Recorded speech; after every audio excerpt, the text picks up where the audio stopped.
Aruba हर रोज गली number 6 से shortcut लेती थी क्योंकि उस रास्ते से जल्दी घर पहुंचा जा सकता था। लेकिन आज उस गली का माहौल थोड़ा अलग था। स्ट्रीट लाइट्स की हल्की पीली रोशनी जैसे किसी वक्त भी बुझ सकती थी और दीवारों पर पड़ने वाले लंबे साए जैसे कोई कहानी सुना रहे हों। अचानक अरूबा को महसूस हुआ कि जैसे कोई उसके पीछे चल रहा है। उसने पलट कर देखा, गली बिल्कुल खाली थी। सिर्फ उसकी सांसों की आवाज और हवा की सरसराहट सुनाई दे रही थी। उसने जल्दी से अपनी चादर को कसकर ओढ़ा और तेजी से चलने लगी। तभी उसने एक ऐसा मंजर देखा जिसने उसके रोंगटे खड़े कर दिए। अगले मोड़ पर सड़क के बीचों बीच एक बड़ा काला कुत्ता खड़ा था। उसके शरीर पर गहरे काले बाल थे जो रात की अंधेरी फिजा में घुल रहे थे। उसकी आंखें लाल थीं, मगर उनमें कोई गुस्सा नहीं था। उनमें एक अजीब सी उदासी थी, जैसे कोई चुप दर्द छुपा हो। अरूबा का दिल तेजी से धड़कने लगा। उसे बचपन से कुत्तों से डर लगता था, लेकिन इस कुत्ते की आंखों में डरावनी बात नहीं थी। ऐसा लग रहा था जैसे वो उसे कुछ कहना चाहता हो। उसकी गर्दन थोड़ी झुकी हुई थी और उसकी सांसें धीमे धीमे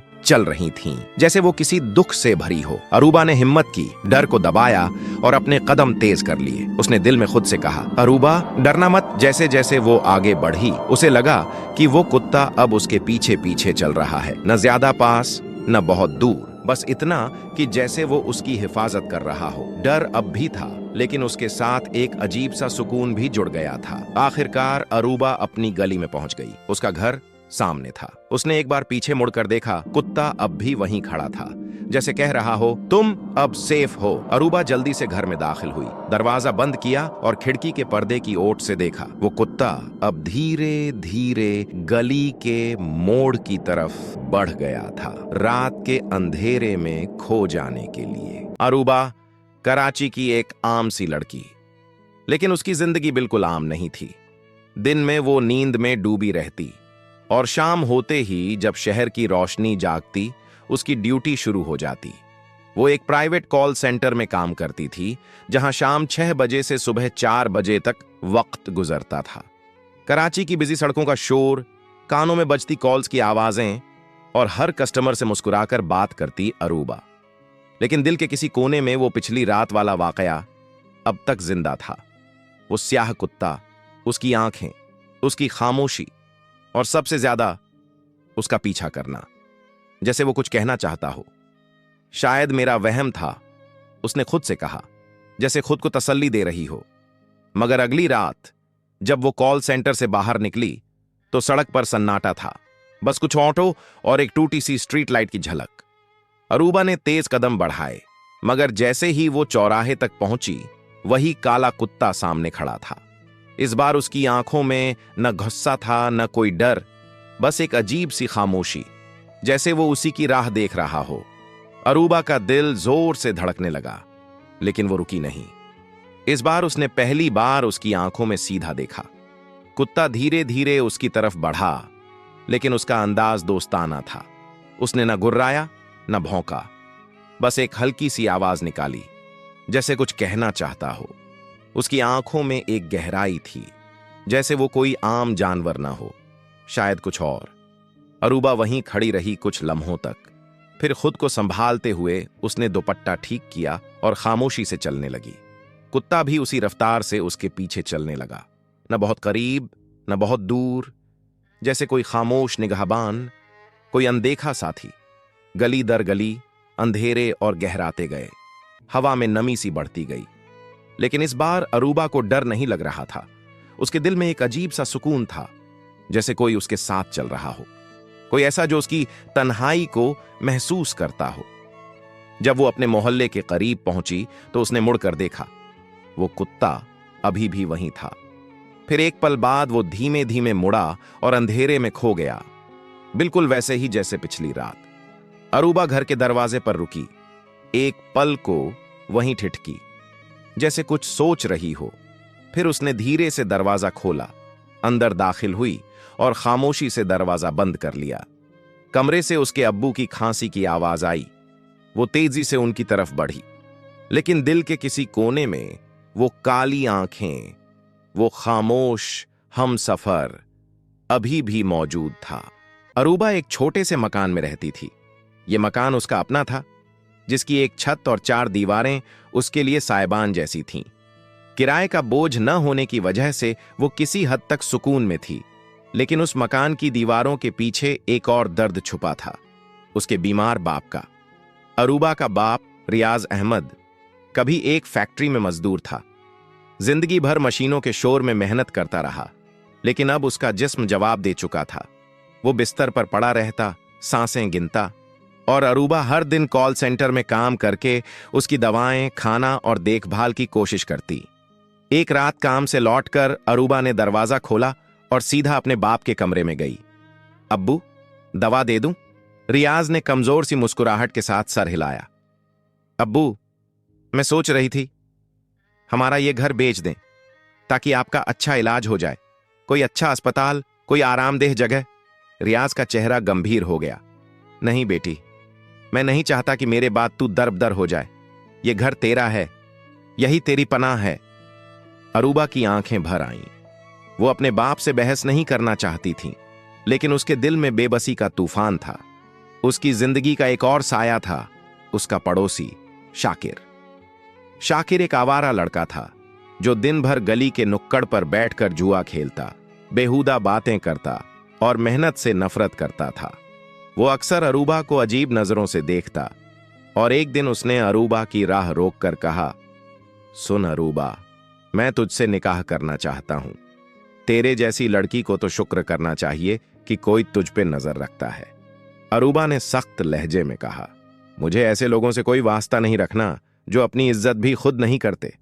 शाकिर की आंखों में गुस्से की चमक उभर आई, मगर अरूबा बेखौफ अपनी राह चल दी।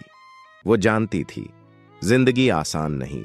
एक तरफ बीमार बाप, दूसरी तरफ समाज के खूंखार साए और तीसरी तरफ वो काला कुत्ता जो अब हर रात उसके रास्ते में आता। मगर अब उसमें डर नहीं, बल्कि कोई राज छुपा हुआ महसूस होता। एक रात जब वो अपने घर के करीब पहुंची, वो कुत्ता उसके दरवाजे के बाहर बैठा था। उसे देखकर वो खड़ा हुआ, धीरे धीरे दुम हिलाई और एक बार फिर वही नरमी, वही खामोश पैगाम। क्या ये कुत्ता उसकी जिंदगी के अंधेरों में कोई रोशनी लाएगा, या ये साया कुछ और लेकर आया है? शहर अपनी ही धुन में रवां था, लेकिन अरूबा की जिंदगी में हर दिन एक नया इम्तिहान होता। अब उसने कुत्ते से डरना छोड़ दिया था, बल्कि उसकी मौजूदगी को महसूस करना उसके लिए एक अजीब सी तसल्ली बन चुका था। हर रात जब वो कॉल सेंटर से वापस आती, वो काला कुत्ता कहीं ना कहीं से सामने आ जाता। कभी गली के कोने पर, कभी नाली के साथ, कभी बिजली के खंभे के नीचे बैठा हुआ। वो कभी भौंकता नहीं था, कभी हमला नहीं करता, बस सिर्फ देखता और फिर कुछ फासले पर खामोशी से उसके साथ साथ चलता, जैसे कोई अनदेखा गार्डियन हो जो खामोशी से उसकी हिफाजत कर रहा हो। अरूबा की आंखों ने अब वो देखना शुरू कर दिया था जो दूसरों को दिखाई नहीं देता था। एक रात जब वो अपनी गली के करीब पहुंची, शाकिर उसके रास्ते में खड़ा था। उसकी आंखों में फिर वही गुस्सा और घटिया मुस्कुराहट थी। मैंने तुझे मना किया था ना, मुझसे बात सीधी रख, वरना। अरूबा का दिल तेज धड़कने लगा, लेकिन उसने हौसला नहीं खोया। वरना क्या? तुम जैसे लोगों से मैं डरती नहीं। शाकिर ने एक कदम आगे बढ़ाया, जैसे कुछ कहने या करने वाला हो, लेकिन अचानक एक धीमी सी आवाज गूंजी और साए में से वही काला कुत्ता निकल आया। कुत्ते की मौजूदगी ने मंजर को एकदम बदल दिया। शाकिर की नजरें उस पर पड़ीं तो उसके चेहरे का रंग उड़ गया। ये कहां से आ गया? उसने हकलाते हुए कहा और पीछे हट गया। कुत्ते ने कोई हरकत नहीं की, बस खामोशी से शाकिर को घूरा। एक लम्हा, 2 लम्हे, और फिर धीरे धीरे गली से बाहर निकल गया, जैसे ये कहना चाहता हो, अभी नहीं, लेकिन जल्द। अरूबा शाकिर को नजरअंदाज करती हुई तेजी से अंदर चली गई, मगर उसके दिल में एक नई सोच ने जन्म लिया। ये कुत्ता कौन है? ये क्यों मेरे साथ रहता है? और क्यों उसने आज शाकिर को बस देखा और चला गया? उसे मालूम नहीं था कि ये कुत्ता महज एक जानवर नहीं, ये एक पैगाम था, एक मुहाफिज। और शाकिर अब उसकी नजर में था। साए खामोश थे, मगर उस रात एक फैसला हो चुका था। रात अपने साए फैला चुकी थी। शहर सो रहा था, लेकिन सन्नाटे में कुछ चल रहा था, कुछ ऐसा जो दिन की रोशनी में मुमकिन नहीं होता। आज रात उसकी चाल में कुछ अलग था। उसकी नजरें तेज थीं, बदन तनाव में था और उसके अंदर एक खामोश गुस्सा उबल रहा था। मगर उस रात शाकिर अपनी मामूल की जगह पर नहीं था।